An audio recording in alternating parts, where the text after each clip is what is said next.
Bismillahirrahmanirrahim. Assalamualaikum warahmatullahi wabarakatuh. Subhanallah walhamdulillah wala ilaha illallah Allahu akbar. Allahumma sholli ala Sayyidina Muhammad wa ala ali Sayyidina Muhammad. Sahabat Kolbun Salim dimanapun kalian berada, pada kali ini saya akan memberikan ilmu tentang keutamaan khusyuk kepada Allah di dalam sholat ya. Yuk kita simak sahabat-sahabatku semuanya. Jangan di skip ya. Mudah-mudahan ilmu ini bermanfaat untuk kita semuanya. Keutamaan khusyuk di dalam sholat dapat dijelaskan sebagai berikut ya. 1. Siapa yang mengosongkan hatinya kepada Allah di dalam sholatnya, sungguh akan dihapus dosa-dosanya seperti bersihnya anak yang baru dilahirkan ibunya. Ini didasarkan pada hadis yang dikeluarkan oleh Umar bin Abbas alaihissalam Sulami radhiyallahu anhu yang terurai, yang di dalamnya Nabi Shallallahu alaihi wasallam bersabda setelah menjelaskan keutamaan wudhu ya, ketika kemudian seorang mendirikan sholat, memuji Allah, mengagungkan dan mengosongkan hatinya untuk Allah, maka tidak lain kecuali Allah akan menghapus seluruh dosanya sampai bersih seperti bersihnya anak yang baru dilahirkan dari perut ibunya. Umar bin Abbas radhiyallahu anhu menentukan bahwa keterangan itu telah didengarkan sebanyak 7 kali ya. Siapa saja yang sholat 2 rakaat dan nafsunya tidak dikotori dengan keinginan lain, maka baginya ampunan Allah dari dosa-dosa sebelumnya.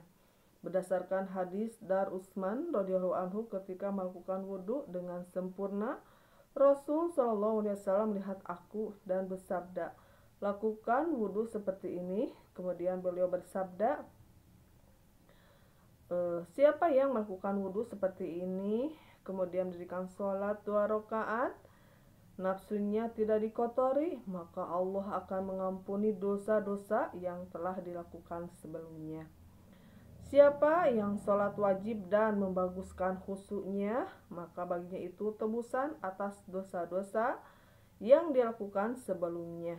Berdasarkan hadis dari Utsman radhiyallahu anhu yang berkata, aku mendengar Rasulullah Shallallahu alaihi wasallam bersabda, suatu perkara dari orang-orang Islam hadir untuk sholat wajib, membaguskan wudhunya, khusyuknya, rukunya, tidaklah mendapatkan kecuali tebusan atas dosa-dosanya yang telah dilakukan, juga dosa-dosa yang akan datang secara keseluruhan. Nah itu ya sahabatku semuanya, jika kita melakukan sholat, niat lillah hanya untuk Allah dan hatinya, kalbunya kepada Allah, insya Allah itu akan menggugurkan dosa-dosa kita ya. Asalkan nafsunya nafsu yang mutmainah ya sahabatku. Nah kita lanjutkan lagi ya ilmunya. Siapa yang sholat 2 rakaat, wajah dan hatinya dikembalikan kepada Allah, maka ditetapkan baginya sorga. Berdasarkan hadis dari Aqobah bin Amr radhiyallahu anhu yang mendengarkan dari Nabi Shallallahu alaihi wasallam bersabda, bila seorang muslim berwudu, kemudian membaguskan wudunya, kemudian mendirikan sholat 2 rakaat, mengembalikan wajah dan hatinya kepada Allah, tidak ada lain kecuali wajib baginya surga.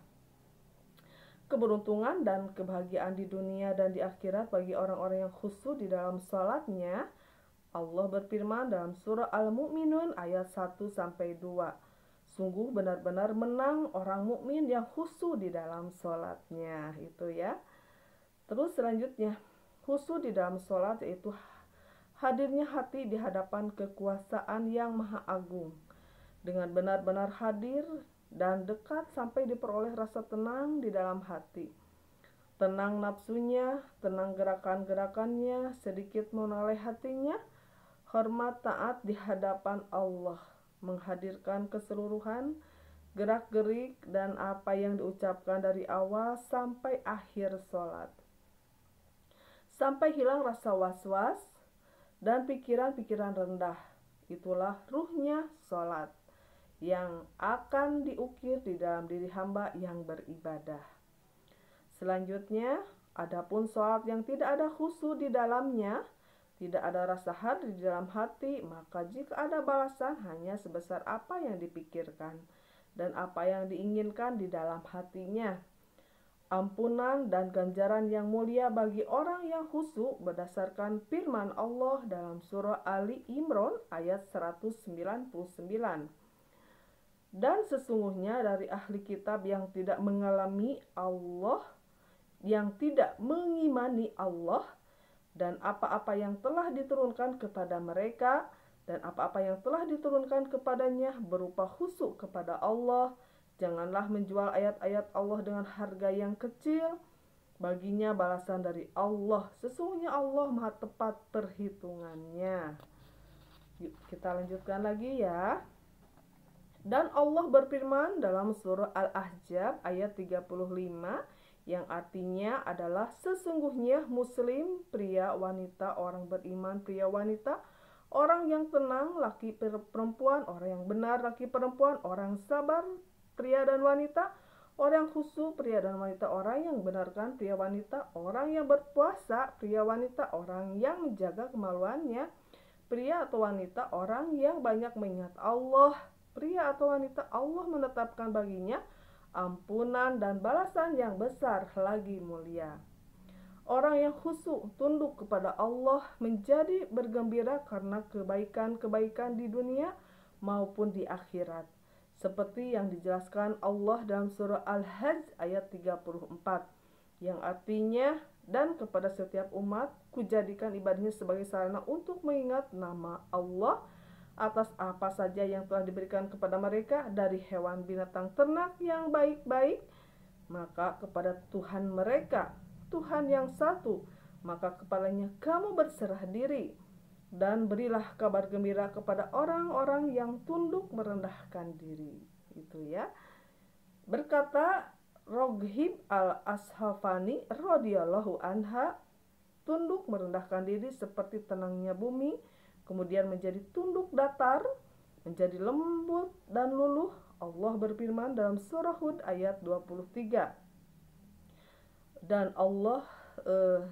Dan tunduk merendahkan diri kepada Tuhannya, mereka itulah pemilik sorga dan kekal di dalamnya. Dan Allah berfirman dalam surah Al-Hajj ayat 34, dan berilah kabar gembira kepada orang-orang yang tunduk dan merendahkan diri ya. Nah, selanjutnya ya sahabatku, arti orang-orang yang tunduk merendahkan diri dalam surah Al-A'raf ayat 206, yang artinya yaitu orang-orang yang di hadapan Tuhannya tidak menyombongkan ibadahnya. Firman Allah dalam surah Al-Hajj ayat 54, hatinya menjadi tunduk merendahkan diri.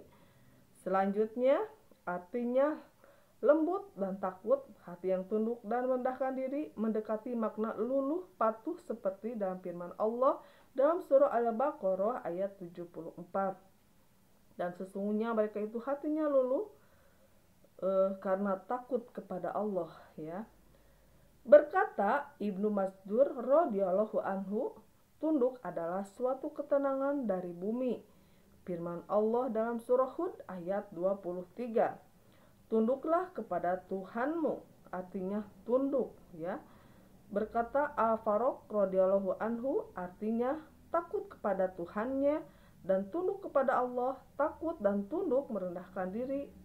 Dan keduanya itu berarti tunduk luluh, mengharap turunnya kemuliaan, seperti dalam firman Allah Subhanahu wa taala surah Al-Hajj ayat 54. Maka hatinya menjadi tunduk luluh. Artinya dari rasa takut dan tunduk yang dalam dan kuat akan menghadirkan rasa luluh, dan di dalam hadis doanya itu, dan jadikanlah kami orang-orang yang bisa tunduk merendahkan diri ya. Artinya menjadi orang yang benar-benar khusyuk, sedangkan tunduk berarti khusyuk dan merendahkan diri. Nah itu ya makna dari kita melaksanakan sholat khusyuk ya. Selanjutnya, dan jadikanlah kami orang yang tunduk merendahkan diri. Artinya khusyuk disertai rasa taat, sedangkan luluh berarti tunduk merendahkan diri dan benar-benar luluh kepada Allah. Istilah tunduk berasal dari sifat tunduk dan sifat tenangnya bumi. Berkata Imam Ibnul Qayyim radhiyallahu anhu, inilah makna berpacu atau berlomba. Wal khotobu dari asal bahasanya berarti tunduk, yang diambil dari sifat bumi yang tunduk dan rendah, dataran dan yang rendah selanjutnya. Berkata Ibrahim An-Nakhodi radhiyallahu anhu, pesolat yang benar-benar ikhlas di dalam salatnya, dan berkata Al-Qalbi radhiyallahu anhu, mereka itulah yang hatinya lembut, tipis, transparan, dan keterangan ini menjelaskan dua pengertian, tunduk merendahkan diri dan diam tenang kepada Allah. Khusyuk tunduk kepada Allah merupakan sebab-sebab mulia masuk surga dan terhindar dari api neraka berdasarkan firman Allah Subhanahu wa taala di surah Hud ayat 23, yang artinya sesungguhnya orang-orang beriman yang beramal soleh, yang tunduk luluh kepada Tuhannya, merekalah pemilik surga dan mereka kekal di dalam surga. Khusyuk tunduk merendahkan diri kepada Allah yang Maha Agung merupakan anugerah hidayah Allah yang ditentukan atau ditetapkan kepada hambanya yang terpilih berdasarkan firman Allah dalam surah Al-Hajj ayat 54, yang artinya, dan diturunkan ilmu bagi orang-orang yang mencari ilmu, itu adalah kebenaran dari Tuhannya, maka percayalah kepadanya, tunduk dan rendahkan hatimu, dan sesungguhnya Allah memberi petunjuk kepada orang-orang beriman ke jalan yang benar. Berkata Alamat Sa'di radhiyallahu anhu, faktu bita lahu qulubuhum, berarti khusyuk takut tunduk berserah diri kepada hukum dan ketentuan Allah, dan ini merupakan petunjuk hidayah yang diturunkan oleh Allah kepada mereka, ya. Karena sebab imannya orang akan diberi jalan yang lurus, yaitu ilmu hak dan amal perbuatan yang pasti tentunya, ya. Nah, itu buah dari khusyuk hati di dalam sholat, ya, sahabatku semuanya. Nah, dan Allah telah menetapkan orang-orang yang beriman dengan perkataan yang pasti di dalam hidup di dunia maupun di akhirat. Itulah cara-cara Allah menetapkan, menentukan hamba-hambanya. Manusia paling utama adalah paling khusyuk atau takut kepada Allah. Adapun khusyuk kepada Allah disebabkan oleh makrifatnya kepada Allah melalui nama-nama, sifat-sifat, dan pekerjaan-pekerjaan Allah Subhanahu wa ta'ala. Seseorang dengan kehendak yang kuat masuk ke dalam asma dan af'al Allah, takut akan perbuatan yang telah dilakukan, membangun diri menjadi kekasihnya, dan takut akan ditolak atau tidak diterima Allah. Hanya dengan begitu kiranya manusia akan menjadi manusia paling utama di sisi Allah Subhanahu wa ta'ala. Dalam hal ini Sufyan radhiyallahu anhu berkata, orang bodoh meninggalkan apa yang dia sudah ketahui, sedangkan orang ngerti beramal bekerja berdasarkan apa yang dia telah pahami. Dan orang mulia adalah orang yang paling takut atau khusyuk kepada Allah Subhanahu wa ta'ala. Sufyan radhiyallahu anhu juga berkata, yang dimaksud ilmu adalah dihafal, dipahami, diamalkan, diperhatikan, dan disebarkan luaskan ke orang lain. Selanjutnya, kata Sufyan radhiyallahu anhu, ulama itu ada 3.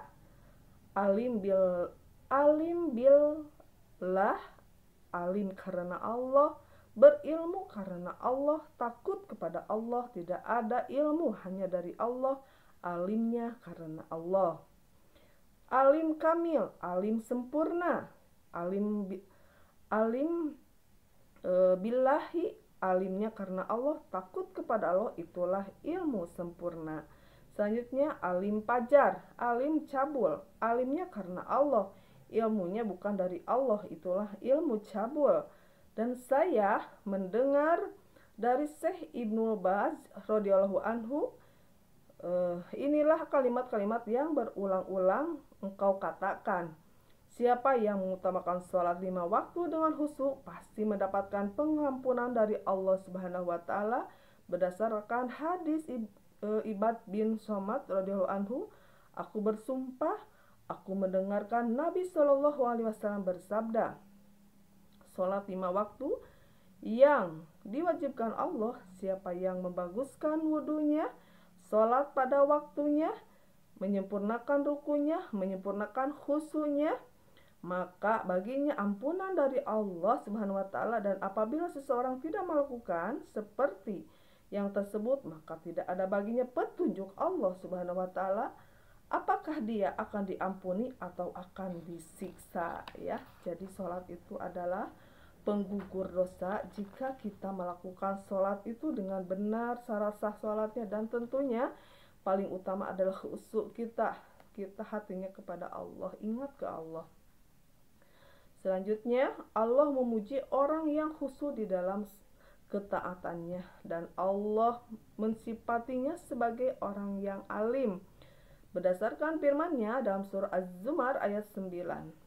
Itulah dia yang hatinya taat, yang datang di tengah malam untuk bersujud dan mendirikan sholat karena ingat akan akhirat dan mengharap rahmat Allah. Katakanlah, apakah sama orang yang berilmu dengan orang yang tidak berilmu? Dan sesungguhnya itulah peringatan bagi orang-orang yang berakal, ya. Taat patuh dalam ayat tersebut berarti khusyuk di dalam ketaatannya. Tentang hal ini, Alamat As-Sadi radhiyallahu anhu berkata, taat patuh di dalam Al-Quran dibagi dua, yaitu taat umum dan taat khusus. Taat umum seperti dijelaskan dalam firman Allah Subhanahu wa taala di surah Ar-Rum ayat 26. Setiap hamba yang ada di langit maupun di bumi, semuanya taat dan patuh kepada Allah Subhanahu wa taala.